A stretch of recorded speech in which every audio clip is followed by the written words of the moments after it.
하나님 아버지 감사합니다. 이 주일 아침에 오늘도 참 날씨가 좋은데 이 주일 아침에 또 주님께서 만드신 만물들을 또 만끽하며 또 예배 가운데 주님의 진리의 말씀을 듣고 그 가운데 우리의 허무했던 것, 우리의 답답했던 것, 우리의 고통과 아픔 그것을 넘어서는 주님의 위로와 격려를 또 바라보게 하시니 참 감사합니다. 말씀에서 계속 발견하는 것은 우리가 먼저 사랑하는 것이 아니라 주님께서 먼저 택하시고 사랑하여 주셨다는 그 사실이 우리의 영원한 소망이 되게 하여 주시고 또 이 작년 주일학교를 통하여서 말씀을 더욱더 깊이 주님의 마음을 이해하고자 느끼고자 또 애쓰는 우리 모든 성도님들의 그 발걸음 가운데 주님 친히 함께 동행하여 주시고 주님께서 엠마오 가는 제자들에게 직접 말씀하셨던 것처럼 우리 성도님들의 그 영적인 걸음 가운데서도 주님께서 친히 말씀하여 주시고 인도하여 주시옵소서. 오늘도 이제 출애굽기 말씀 계속 묵상하고 있는 가운데 또 여러 가지 의문점들도 같이 풀어보려고 합니다. 이 시간 가운데 주님 그 당시 출애굽을 통하여서 놀랍게 역사하셨던 하나님이 우리에게도 계속해서 소망되어지도록 다시 오실 주님을 소망할 수 있도록 주님 오늘 말씀을 통하여 인도하여 주옵소서. 예수 그리스도의 이름으로 기도드립니다. 네, 출애굽기가 이제 묵상이 쭉 들어갔고요. 요 한 장짜리 페이지를 보시면 한 장짜리 페이지의 앞부분을 보시면 여기 그 스케줄표가 있죠. 스케줄표를 보시면은 지금 어디를 묵상하고 있는지 이렇게 지금 보통은 제가 구절만 적었는데 이번에 출애굽기 때는 좀 이렇게 약간 장제목이라고 할까요? 이렇게 서브타이틀을 좀 이렇게 다 했어요. 예, 오늘이 지금 이제 21장까지 왔거든요. 출애굽기가 이제 총 40장으로 구성되어 있는데 그중에 21장쯤 왔는데 21장쯤 오니까 지금 뭘 하고 있어요? 뭘 묵상하고 있죠? 네. 오늘 이렇게 지금 묵상하고 있는 이 표에 보면은 오늘 내용이 뭐예요? 예, 이제 종에 대한 얘기인데 법이라고 제가 이제 써놨는데 예, 이거는 이제 어떤 뭐 우리가 생각하는 그런 뭐 이렇게 세금법, 세무법 뭐 이런 느낌이라기보다는 율법을 얘기하는 겁니다. 이제 시내산의 19장에 이제 시내광에 모세와 모든 백성들이 도착을 하고 난 다음에 하나님께서 모세를 부르시면서 이제 율법을 수여하시는데 가장 이제 핵심은 십계명으로 시작되는 이제 율법이고 오늘 말씀대 얘기하실 거예요. 그런데 이제 거기에 대한 파생되는 율법들을 이제 주신다는 거예요. 묵상하고 계시겠지만 굉장히 디테일합니다. 생각보다 디테일합니다. 한번 펴볼까요? 출애굽기 21장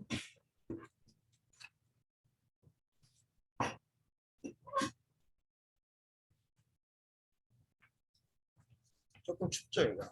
네, 바람이 많이 불어서. 출애굽기 21장 출애굽기 21장 12절 한번 보실까요? 내일 본문이긴 한데 출애굽기 12장 21절 21장 12절 21장 12절 자 뭐라고 되어 있냐면요. 자 제가 읽어볼게요. 사람을 쳐 죽인 자는 반드시 죽일 것이다. 간단하죠? 사람을 죽인 사람은 어떻게 해야 돼요? 죽이래요. 이제 이게 동형배상법이라고 해가지고 이제 신약에도 나와요. 예수님이 산상수훈에서 눈에는 눈, 이에는 이. 근데 이거를 이제 바꿨죠. 어떤 피해를 받은 것에 대한 그 고스란히 피해를 갚아준다기보다는 사랑을 받고 싶으면 그만큼 사랑을 행해라. 사랑의 법으로 약간 뒤틀어요. 그 황금률로 해가지고. 근데 이제 의미는 같죠. 사람과의 관계에 있어서는 한 대로 갚아주는 것이 가장 일반적인 이야기잖아요. 근데 12절에 사람을 쳐 죽인 자는 반드시 죽여라. 근데 13절 거기 이제 파생되는 이제 조항이 붙죠. 만일 그 사람이 고의적으로 한 게 아니고 나 하나님이 그 사람을 그의 손에 넘긴 것이라면 내가 그를 위하여 한 곳을 정하리니 그 사람이 그리로 도망할 것이며 간단하게 나와 있지만 이게 나중에 뭐 어떤 내용의 그거예요? 들어보셨을 텐데. 제사장이 죽기까지 뭐. 예, 뭐 그런 얘기들. 예, 막 도망가면 거기서 못 나오고 제사장이 죽을 때 그때 나올 수 있다고. 그게 뭐지? 에? 피 뭐 들어? 도피성. 도피성이라고 해서 레퓨지들을 이제 자기가 이 율법대로 자기가 고의적으로 죽는 게 아니라 진짜 뭐 정당방위라든지 또는 뭐 이렇게 실수로 사고로 이렇게 사람이 죽게 되는 경우가 있잖아요. 내 손에 피를 묻히게 된 경우. 그럴 때는 억울하잖아요. 사실 이 사람도 억울하긴 하잖아요. 그 안타깝지만 그럴 때 하나님께서 이제 도피성이라는 곳을 지정해 놓을 테니까 거기로 빨리 도망가면 쫓아오는 사람이 그 성에 도착하기 전에 쫓아와 버리면 죽여도 된다는 거예요. 이제 그거는 그 속도가 빠르냐 느리냐 이런 의미가 아니라 하나님 율법을 무시한 척 한 거죠. 자기가 사고로 죽였을 때 율법에 뭐라고 돼 있냐면 도피성으로 가라라고 했는데 안 갔을 때 자기가 죽게 되는 거는 그거는 무관하다. 그런 의미예요. 뭐 빨리 도망가냐 늦게 쫓아가냐 그런 의미가 아니라. 근데 이제 도피성에 도착을 했을 때는 이제 못 잡는다. 그 성 장로들이 그 사람을 보호해 줘야 된다. 그리고 그 사람은 공식적으로 만약에 그 사람이 거기 머물러 있다가 나왔다가 그 원수를 만났을 때 죽이는 거는 무관하다. 그 사람은 거기 안에 있어야 된다. 근데 언제 나올 수 있냐면 해당 그 기간 내에 대제사장이 죽고 다음 대제사장이 세워질 때까지 그 사람은 거기. 빨리 죽어야 되겠다. 저 솔직히 그 생각했어요. 그죠? 네, 언제 죽냐? 뭐 이런 생각했을 것 같아. 나 빨리 집에 가고 싶은데 언제 죽냐? 뭐 이런 생각했을 것 같아. 네, 근데 이제 도피성을 여기서는 좀 덜 나오지만 나중에 이제 신명기와 여호수아 이제 실제로 땅을 분배할 때에 어느 성을 도피성으로 이제 정했느냐 이런 것들이 나와요. 되게 페어해요. 하나님 굉장히 공평하신 분이라는 걸 알 수 있는 게 도피성의 위치가 굉장히 골고루 퍼져 있어. 네, 곳이죠. 총 6곳인데 예, 요단강을 기점으로 해서 왼쪽에 그러니까 서편에 3개, 동편에 3개. 그래서 살인자들이 만약에 먼 곳에서 살인자래 사고로 죽인 사람이 혹시 이렇게 거리가 멀지 않도록 빨리 도망갈 수 있도록. 근데 이제 우리가 신약으로 그리스도의 내용을 잘 알고 있는 우리로서는 그리스도가 죽으심, 그리스도의 부활, 그리스도에 죽으셨을 때 우리가 어떻게 됐는지를 잘 알고 있는 우리로서는 그 도피성이 무엇을 이제 함의하는지가 보이잖아요. 대제사장이 죽었어. 죽고 난 다음에는 우리가 다시 원래의 상태로 돌아갈 수 있어. 이게 예수 그리스도의 죽음을 이제 암시하는 거죠. 예수 그리스도는 우리의 큰 대제사장이다. 그 히브리서에 얘기하고 있고, 그죠? 예, 그러니까 지금 제가 말하고 싶은 건 뭐냐면 이 율법이라는 내용들이 그리스도 그리고 신약의 법까지도 되게 긴밀하게 의미가 통한다는 거예요. 오늘도 이제 십계명을 이제 설교하실 텐데 십계명의 내용이 그 자체 문자 그대로 지키는 것 그것도 의미가 있지만 그것을 넘어서는 그리스도와 언약 백성인 우리에게까지 계속 연결된다는 것을 우리가 상기해야 된다는 거죠. 제 10계명 마지막 계명 이렇게 탐심 이웃의 것을 탐하지 말라. 그것이 곧 사랑의 법인 거죠. 모든 죄악은 탐심에서부터 비롯된다. 야고보서에서 막 그런 얘기를 하고 있고. 그러니까 10계명의 그런 의미들 그리고 이 출애굽과 관련한 지금까지는 막 이동을 하고 있어서 재밌었어요. 근데 이제 20장, 19장, 20장부터는 이제 법들이 막 나오지만 그 법들 가운데서 우리가 뭘 발견해야 될까? 하나님의 속마음. 이 율법을 통하여 뭘 가르치고 싶으셨어요? 그리고 또한 지금도 뭘 가르치고 계시는가? 예, 그래서 보면은 오늘, 내일, 모레, 글피 뭐 목요일까지 법에 대한 얘기가 쭉 나온다라고 되어 있는데 장수로 치면은 20장의 10계명부터 시작해서 23장까지가 좀 집중적으로 법에 대해 나옵니다. 이번 주에 여러분 묵상하실 내용들이에요. 이 법들은 나중에 신명기에 더 확장되어 설명됩니다. 보시면 좀 특징적인 부분이 어디냐면 율법을 쭉 설명한 다음에 마지막에 뭐 얘기하냐면 10월 1일 출애굽기 23장 20절부터 33절 복과 저주에 대해서 얘기했다 그랬죠? 이건 어떤 내용이냐면 하나님께서 지금까지 내가 법을 이만큼 설명했는데 너희가 이것을 잘 지키면 복을 얻을 것이고 너희가 이것을 무시하고 무시하는 것은 법 자체를 무시하는 것이 아니라 나를 무시하는 것이기 때문에 그랬을 때는 이러한 저주라고 표현해 제가 단어를 썼지만 복이 없음. 예, 특별히 저주를 더 퍼붓는 이런 느낌이 아니고 복이 있음, 복이 없음. 그렇죠. 예, 그 상태로 이렇게 얘기하는 겁니다. 그리고 이제 24장 넘어가면 이제 언약식을 실제로 언약식을 이제 70 장로들과 함께 시내산 앞에서 언약식을 펼치고 모세가 더 깊은 어떤 하나님과의 교제로 40일간 시내산에 올라가게 되는 사건이 나오고 바로 그 뒤에 이어서 금송아지 사건이 이어집니다. 저 플로우를 좀 아시겠죠? 예, 플로우를 좀 아시겠죠? 이렇게 지금 흐르고 있구나. 근데 이제 앞부분의 내용을 여러분 잘 많이 묵상해 오셨으니까 하나님께서 그 종된 노예된 히브리 민족을 어떻게 구원하셨는가? 거기 구원에는 우리가 이 히브리 민족이 뭔가를 하나님에 대해서 불평하고 의심은 했을지언정 더 그 구원에 더할 자기들의 공로라고 얘기할 수 있는 것이 아무것도 없었다. 정말 은혜로 마지막에 그 홍해까지도 은혜로 건넜다. 근데 이번 주 묵상하시면서 좀 특별한 거 못 보셨어요?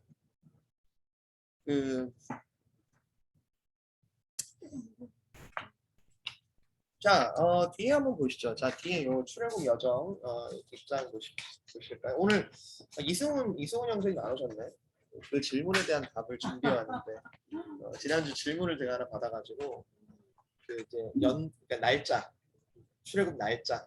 네, 그때 저기 뭐 1월 정월 15일. 그거에 대해서 제가 오늘 좀 설명을 원래는 제가 주중에 거기다 올리려고 했는데 제가 오늘 이렇게 따로 준비를 해왔어요. 좀 설명이 필요할 것 같아가지고. 자, 요거 위에 지도랑 요거 같이 보세요. 자, 위에 지도는 지도 요거 익숙하세요? 뭐가 바다고 뭐가 땅인지 아시겠어요?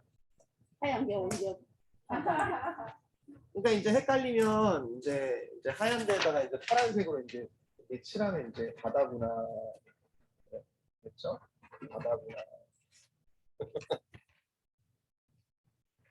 그리고 여러분 그 성경책 뒤쪽에 보면은 여러분 가지고 계신 성경책 뒤쪽에 보면은 그런 지도들 갖고 계시는 책들 있을 거예요. 부록으로 해가지고 있어요? 중간에 뭐 있죠? 한두 개 있죠. 네, 있죠. 제일 끝에 이런데 제일 뒤 이런데 보면 칼라로 돼가지고 막 지도들 없는 것도 있어요. 예. 없는 거. 그런 지도는 어떻게 됐냐면 사실은 지금 제가 이렇게 프린트를 했지만 그 성경에 있는 지도들은 이렇게 돼 있어요. 이렇게. 이게 거꾸로 돼 있는 게 이게 좀 힘들어요. 전 거기가. 그렇죠. 우리가 그게 익숙하니까. 지금 보면은 출애굽 여기 그 지도에 보면 왼쪽 밑에 보면은 그 나침반이 있잖아요. 네. 네, 나침반에 보면 북쪽이 어디예요? 나침반이 북쪽에 거꾸로 아래쪽이네. 이렇게 돼 있죠. 이렇게. 네, 이쪽이 북쪽이죠 지금. 왼쪽이구나. 네, 글씨가 너무 작긴 한데. 네. 예. 그러니까 사실 지금 우리 지도로 봤을 때는 이렇게 생긴 게 맞긴 해요. 맞긴 합니다. 예. 그럼 사실 여기서는 지중해가 북쪽으로 보이지만 쭉 가면 사실 지중해 서해라고 보이잖아요. 서쪽으로. 이스라엘의 입장에서는 서쪽이죠. 예, 이스라엘 쪽에서 서쪽이죠. 근데 아직 이스라엘 안 갔으니까.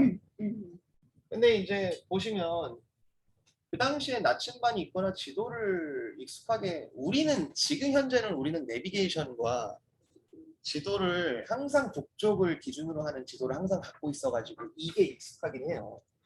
네. 근데 이제 당시 이스라엘 입장에서는 앞으로 나아가는 거란 말이에요. 계속 앞으로 나아가는 거란 말이에요. 애굽을 뒤로 하고 앞으로 지금 계속 가고 있는 거란 말이에요. 그죠?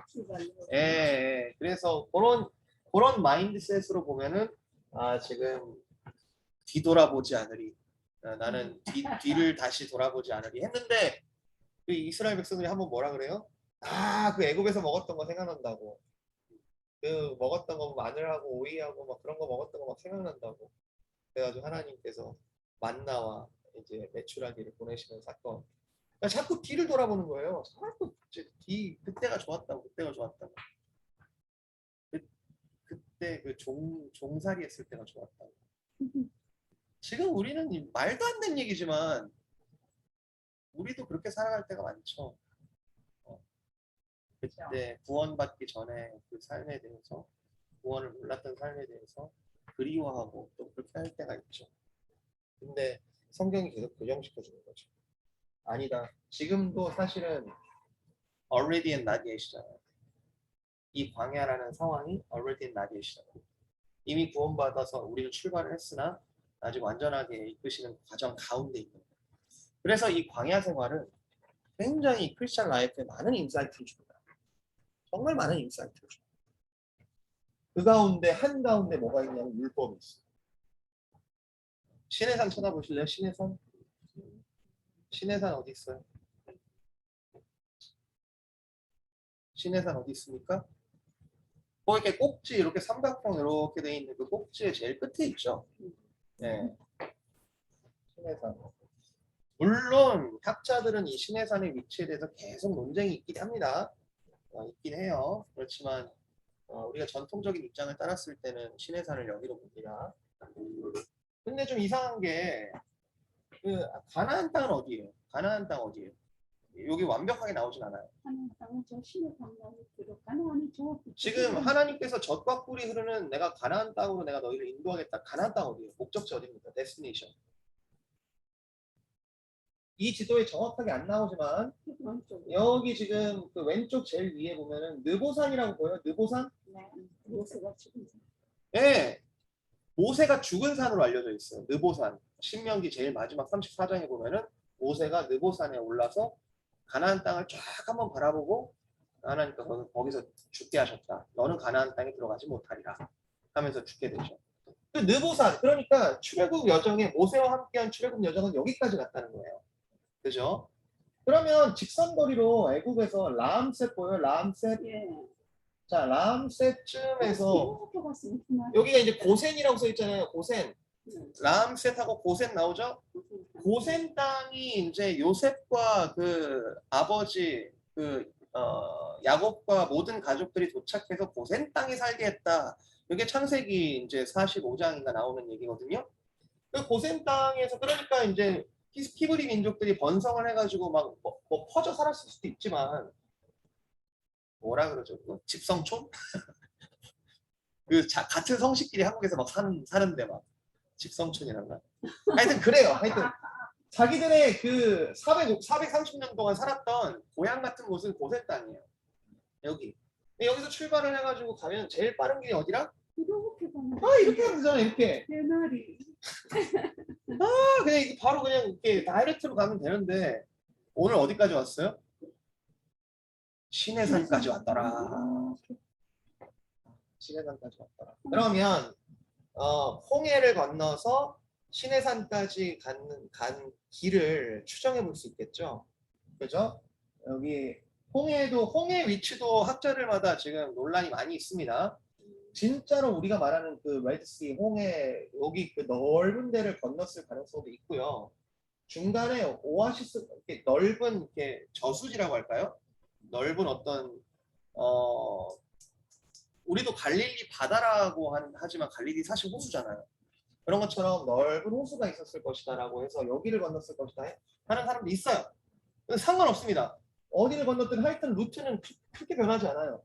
루트는 이렇게 해서 신광야 보여요? 신광야? 마라 신광야 찾았습니까? 네. 마라 신광야 르비딤. 거기를 막 이렇게 지나갔을 것이다. 그러니까 이렇게 스트레이트로 위로 가는 거는 산맥이나 뭐 그런 것 때문에 못 간 거예요. 사실 여기가 평지예요. 거기 평지예요. 사실 여기가 평지예요. 왜냐하면 바다 근처잖아요. 바다 근처니까 다이렉트 길이 제일 편해요. 평지인데 지금 광야로 들어간 거예요.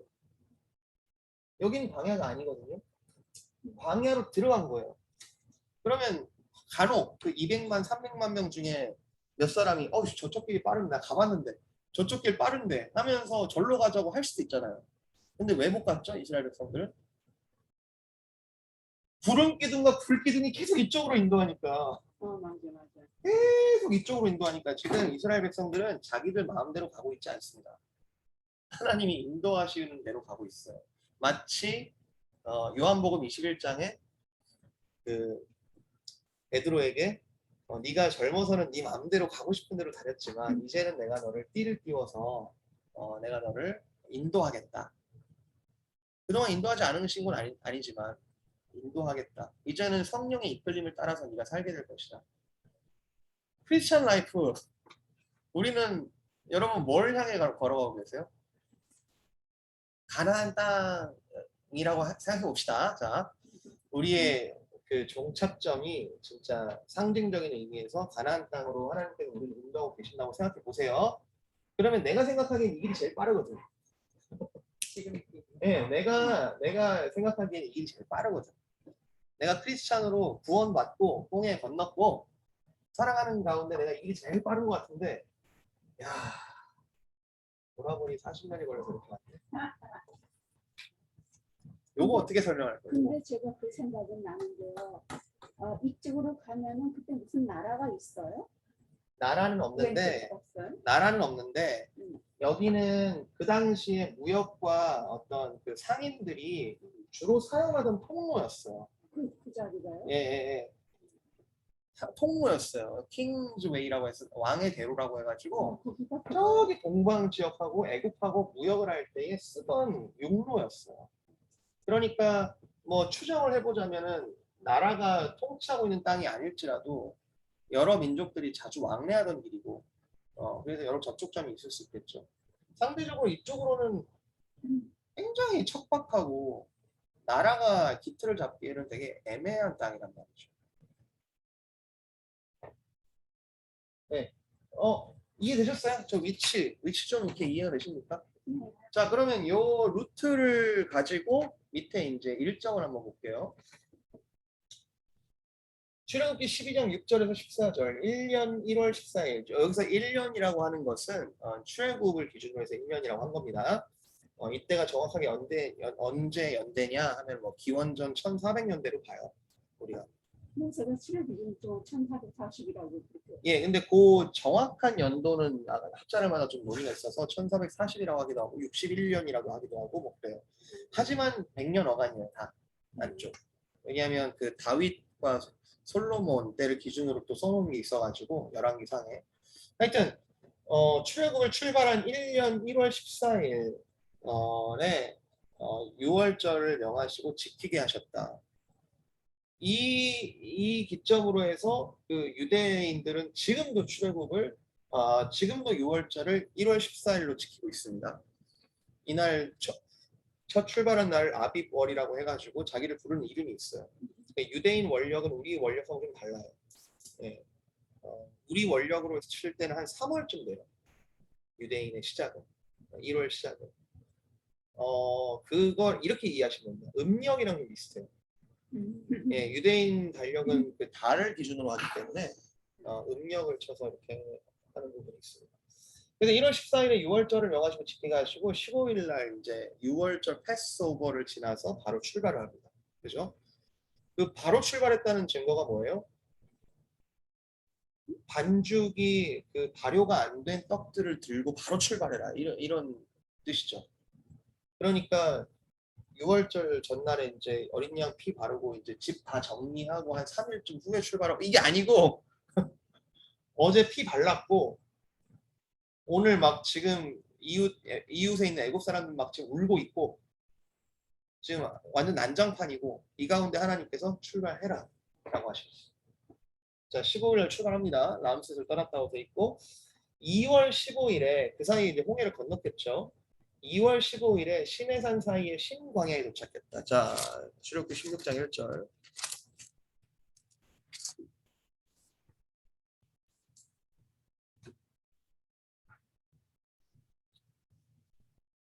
2월 16장 1절 이스라엘 자손의 온 회중이 엘림에서 떠나 엘림과 시내산 사이에 있는 신광야에 이르니 애굽에서 나온 후 둘째 달 15일이라. 자, 지도와 시간을 다 지금 조합해 보세요. 뭐라고 돼 있어요? 엘림에서 떠나서 시내산 가기 전에 있는 신광야에 도착했다. 그죠? 신광야. 지도에 찾았어요? 신광야? 그 신광야엔 무슨 일이 있었을까? 만나와 메추라기 일이 있었다. 이제 쭉 내용 16장에 나오는 쭉 내용이죠. 만나와 메추라기가 지도상에 어디서 있었을까? 신광야에서 있었다는 거죠. 만나와 메추라기. 자, 출발한 지 한 달쯤 됐을 때 이제 사람들이 배고픔에 대한 원성이 자자했나 봐요. 그 전에 이제 뭐 물 사건도 있었고 그렇습니다. 자, 그리고 이제 1년 3월 1일 19장 1절 19장 1절에 보면은 자, 요거 이제 잘 해석해야 돼요. 19장 1절 이스라엘 자손이 애굽 땅을 떠난 지 3개월이 되던 날 그들이 시내 광야에 이르니라.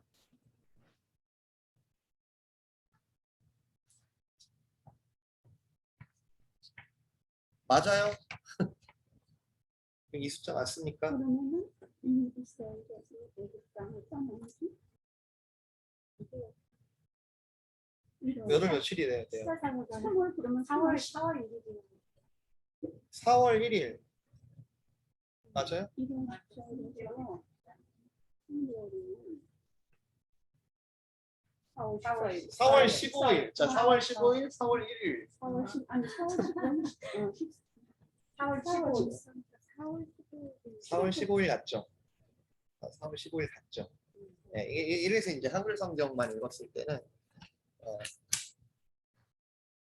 도움을 받아 읽어라. 도움을 받아 읽어라. 우리 그때 얘기하면서 다양한 여건들을 좀 비교하면서 읽어보면 여러 가지 많이 풀린다고 했잖아요. 이게 그 히브리어 원어와 그리고 원어를 충실하게 번역한 성경들을 보면은 셋째 달 첫째 날에 이렇게 표현되어 있어요. 예, 그러니까 한글 성경은 이 한글 개역 개정은 뭐라고 했냐면 3개월이 되던 날 이렇게 해놨는데 그 더 정확한 번역을 보면은 셋째 달의 첫날 초하루 뭐 이런 식으로 돼 있어요. 그리고 조금 더 원어적인 표현은 뭐라고 돼 있냐면 셋째 달에 달이 시작되는 날에 달이 시작되던 날에 이렇게 돼 있어. 그러니까 이거는 그걸 보고 이제 이걸 읽어보세요. 3개월이 되던 날. 완전히 틀린 번역은 아니지만 애매모호한 번역이죠. 3월이 되던 날 해야 되는 그러니까 우리가 이해하기는 3월이 시작되던 날 뭐 이런 식으로 바꾸든지 그렇게 번역을 했으면 좀 정확하지 않았을까 싶은데 영어 성경에는 어떻게 돼 있어요? 영어 성경이 그렇게 돼 있어요. 3개월, the first of third month 뭐 이렇게 돼 있어요. 네. 영어 성경도 다 다릅니다. 이게 뉘앙스가 약간씩 달라요. 아까 영어 성경도 맞잖아요. first day of third month면. 그러니까 그 원어를 가지고 그것도 번역한 거잖아요. 한글 성경도 그걸 가지고 번역한 거겠지만 그런데 이제 번역의 전통에 따라서 조금 더 이제 애매모호한 게 안 바뀐 채로 쭉 오는 것도 있고 이제 조금 더 이제 다시 한번 이거를 제대로 우리가 알 수 있는 번역으로 바꾸자 이렇게 해서 하는 경우들이 있어요. 근데 이거는 3월 1일이 거의 정확한 이유가 뭐냐면 유대인들이 이렇게 지켜요. 네, 유대인들이 3월 1일 또는 3월 6일이라고 하는 학자들도 있지만 3월 1일, 3월 6일에 시내 광야에 도착한 것 이거 율법을 그때 받은 것으로 유대인들은 지키고 있습니다. 이거를 뭐랑 연결시키냐면 77절 다른 말로 오순절입니다. 77절이 오순절입니다. 맥주절. 예. 77절이 오순절이에요. 77은 49라는 뜻이고 오순이라는 거는 열을 5번이니까 50일이라는 뜻이죠. 예, 그냥 숫자예요. 오순절은 50일이라는 뜻이고 77절은 49일이라는 뜻이에요. 딱 그, 이게 언제부터 77절이면 이거 나중에 여러분 찾아보시면 좋아요. 나중에 뭐 묵상하시게 될 겁니다. 나중에. 레위기나 이런 데 나와요. 그 6월절이 1월 14일이죠. 6월절 1월 14일. 네, 6월절 1월 14일. 그리고 6월 14일 다음에 초실절이라는 게 있어요. 초실절. 첫 이삭을 낳아서 그걸 가지고 소산을 냈을 때 초실절, 첫째 결실. 유무실질 나속초. 예, 초실절이라는 게 있는데 그 초실절이 언제냐면은 6월절이 지난 첫 안식일에 지켜라라고 해요. 그럼 언제예요? 1월 15일이 될 수도 있고 1월 16일이 될 수도 있고 1월 17일이 될 수도 있고 날짜에 따라서 그렇죠. 그러니까 매번 다르겠죠. 매년 다르겠죠. 6월절은 고정이지만 6월절 다음에 첫 안식일이라고 했으니까 뭐 한 7일 어간이겠죠. 그 초실절로부터 7 안식일을 지나서 되는 게 77절이에요. 오순절. 근데 이 날짜가 다시 한 번요. 70절에서 7주. 자 1월 14일 1월 14일 6월절 6월절에서부터 초실절이 나오는데 초실절은 6월절로부터 첫 안식일 그러니까 15일 될 수도 있고 16일 될 수도 있고 17일 될 수도 있고 그러잖아요. 7일 안쪽 네, 7일 안쪽부터. 그런데 77절은 초실절로부터 77을 곱하라는 뜻이에요. 네, 초실절로부터 49일 내지 50일을 더하면 77절이 나와요.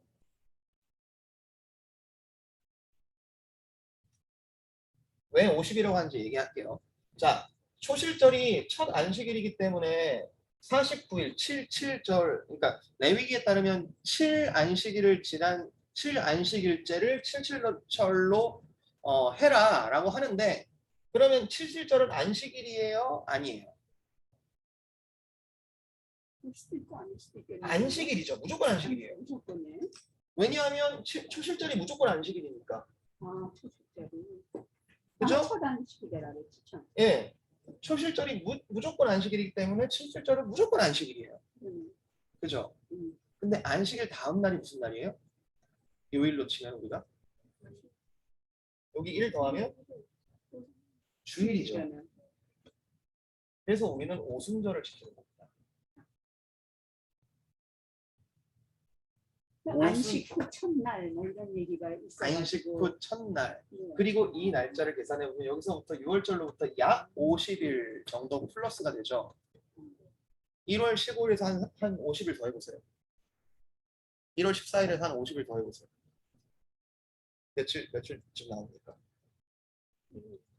3월 초죠. 네, 3월 초죠. 그래서 유대인들이 3월 초를 77절로 지키고 그 3월 6일이라고 하는 사람들도 있고 3월 1일이라고 하는 사람도 있고 다 자기를 이렇게 연대가 다른데 이게 우리는 어떤 의미냐면 부활절의 의미가 되고 얘는 초실절이. 예, 부활절의 의미가 되고 왜냐면 패스 오버를 통해서 구원을 얻었잖아요. 맞아요? 패스 오버 6월절은 십자가 사건을 의미합니다. 그 자체로 어린 양의 죽으심이잖아요. 6월절이 어린 양이 죽으신 십자가 사건을 의미해서 그 첫 결실로 부활하신 거예요. 부활하신 주님께서 우리를 첫 결실로 만들어내신 거예요. 십자가 사건은 아니고 십자가 사건은 의미한다. 네, 그렇죠. 의미하는 거죠. 지금 절기와 그리스도 사건이 의미상 맞아 들어간다는 걸 말씀드리고 있는 거예요. 그 다음에 오순절이 지나가지고 실제 사도행전은 뭐 오순절 날 돼 있잖아요. 오순절 날 그때 시점에 뭐가 임해요? 성령이 임하죠. 요 플로우 지금 이해되세요? 구약의 사건과 절기들이 그 의미들이 이렇게 지금 확장되고 있는 거예요. 예수님께서 언제 돌아가셨어요? 6월절 기간이에요. 그죠? 6월절 기간이 돌아가셨고 그 기간에 부활하셨어요. 그죠? 6월절 초막절 그때. 그 다음에 제자들이 우왕좌왕하고 뭐 이렇게 하고 이제 기도하고 이렇게 했는데 얼마 되지 않아서 너에게 성령이 임할 것이다 라고 해놓고선 오순절날 임했다 라고 하니까 예수님께서 승천하시고 난 다음에 성령께서 임하실 때까지의 기간은 약 4, 50일. 그죠? 뭐 수학적인 머리가 안 들어가네.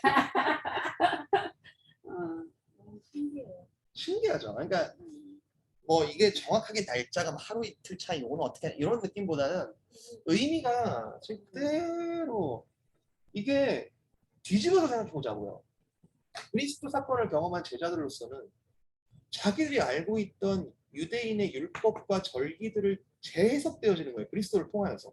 아, 그때 우리 민족을 6월절 그리고 그 초실절을 지키게 하시고 77절을 통하여서 그 페스티벌을 열게 하시고 그 모든 것들이 야, 그리스도를 통하여 이렇게 해석되는 거구나. 제자들이 그걸 발견하는 거죠. 그런데 플러스 바울은 뭐라 그래요? 골로새서 이런 데 보면은 누가 너희더러 자꾸 절기를 자꾸 지키라고 하냐. 그리스도께서 이 모든 것들을 성취하셨는데 너희들에게 달과 절기로 인하여 너희를 미혹하게 하는 거짓 교사들에 대하여 내가 경계한다. 너희는 그리스도께서 이 모든 것을 자유케 하셨다. 없앴다는 뜻이에요? 아니요. 성취해서 그리스도를 통하여 이제 그리스도 안에서 재해석되었습니다. 우리 그때 갈라리아서 공부하고 하는 게 다 그런 거죠. 우리 주일이랑 잘 지키는 그러니까 율법을 날짜 그대로 지키는 게 아니라 그 의미가 그리스도를 통해 살아있다는 거. 그게 우리가 출애굽기 묵상하면서 계속 발견해야 돼요. 이제 기준. 재밌죠? 네, 재밌네요. 자, 그래서 보시면 이 마지막 뒷부분이요. 뒷부분 저기 마지막 마무리하고 마칠게요. 자, 그래서 신의 광야에 3월 1일 또는 3월 6일 그쯤에 초에 신의 광야에 도착한 다음에 출애굽기 40장 마지막 장에 보면은 성막을 이제 제작을 합니다. 완공해가지고 하나님께서 거기에 이제 구름으로 임하시는 그 내용이 나오는데 그때가 언제냐면 둘째 년 1월 1일입니다. 2년 1월 1일에 성막을 완성하고 봉헌합니다. 그리고 민수기 1장을 보면은 지파의 인구를 조사해라 라고 이제 나오는 게 한 달 후에요. 성막 완성한 다음에 한 달 후에 지파의 인구를 조사해라. 이게 왜 중요하냐면 민수기의 뜻이 넘버스잖아요. 민수기의 내용이 지파 인구 조사부터 시작하니까 그렇게 되는데 그 사이에 뭐가 있냐면 두 번째 6월절을 지켰겠죠. 1월 14일에 2년 1월 14일에 두 번째 6월절을 지켰겠죠. 그랬는데 그때 부정하게 돼가지고 또 이렇게 약간 또 익셉셔널한 케이스들이 또 나오는 거예요. 그때 이제 부모님이 돌아가셔가지고 시체를 만졌다든지 뭐 그때 좀 출타 중이어가지고 6월절을 제대로 못 지켰다든지 이런 사람 어떡하냐 하고 이제 질문을 하니까 하나님께서 다음 달에 지켜라. 그래서 2년 2월 14일에 부정한 자들이 유예된 6월절을 지키라라는 명령이 떨어져요. 그게 민수기에 그대로 나옵니다. 그리고 모든 율법들을 마치고 이제 자 지도 신의 산에서부터 다시 출발하게 되는 때가 언제냐? 2년 2월 10일이다.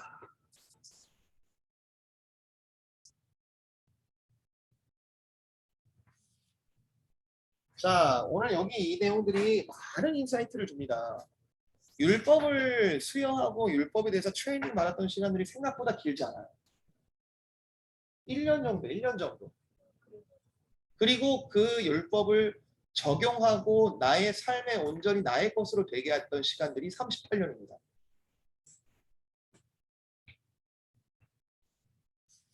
이것도 참 많은 인사이트가 있어요. 우리가 삶을 살아간다는 게 뭐지?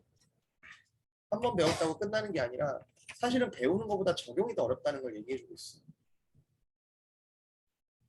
진짜 이 성경에 대해서 알아가는 것 이게 기초인 건 맞는데 이걸 가지고 살아가고 삶으로 이렇게 내 것이 되게 하고 그리스도와 연합되어지는 그 과정이 전 우리 평생을 거쳐서 우리에게 하나님께서 만들어가고 계시다는 그런 인사이트도 주죠. 아멘. 네, 출애굽기 너무 재밌게 묵상하셨으면 좋겠고요. 지금 이제 법 묵상하실 텐데 그렇지만 그 가운데서도 하나님의 속마음을 좀 발견하시면서 그것을 사랑의 법으로 어떻게 해석할 수 있을까 좀 또 고민해 보시는 시간 됐었으면 좋겠습니다. 실천하며 읽어라. 요거는 다음 주까지 읽어보시고 다음 주에 리뷰해보고 또 같이 나누도록 하겠습니다. 마치고 질문하도록 할게요. 네, 제가 기도하고 마치겠습니다. 사랑의 주님,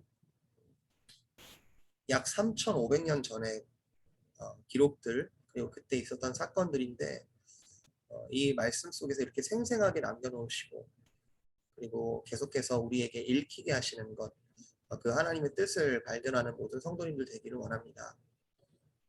매일의 묵상 가운데에서 주님의 법 앞에서 우리의 마음을 겸손케 그리고 주님의 뜻에 어떻게 합당하게 살아갈 수 있을까 더욱더 고민하는 우리 성도님들 되게 하시고 고민하며 기도하고 애를 쓸 때마다 주님의 은혜가 더 큰 은혜가 우리를 붙잡는 그런 귀한 경험들 계속해서 누릴 수 있도록 주님 은혜로 인도하여 주시옵소서.